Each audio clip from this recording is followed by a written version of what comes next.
Exercice de coopération opérationnelle à vocation internationale visant le développement et le renforcement de la sécurité des espaces maritimes du Golfe de Guinée par le soutien du processus de Yaoundé. L'édition 2023 de l'exercice Grand Africa Nemo s'ouvre sous fond de partage et de renforcement des connaissances des acteurs sur le terrain dans la lutte contre la piraterie et la sécurisation.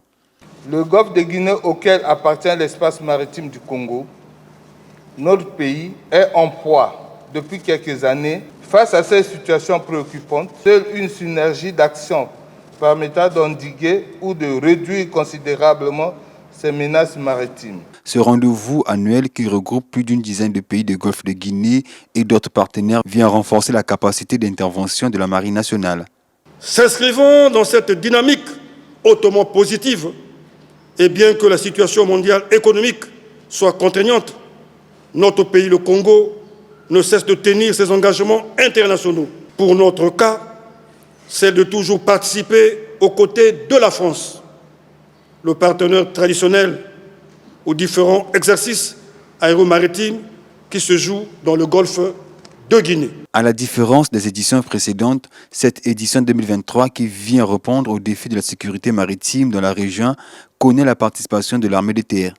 Pour cette année 2023, les éléments préparatoires ont été minutieusement élaborés en vue de la réussite de cet exercice.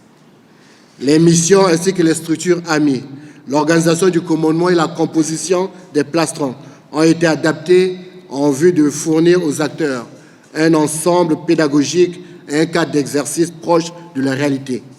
Le tout dans une volonté de mettre en œuvre le cadre juridique national illustré par la loi relative aux modalités de recours à la coercition et à l'emploi de la force en mer dans la zone continentale et par le décret portant organisation et coordination de l'action de l'État en mer dans la zone continentale. Clou de la cérémonie, cette conférence de presse avec ses autorités militaires et civiles qui ont répondu aux préoccupations de la presse pour éclairer davantage les populations sur les enjeux de cet exercice.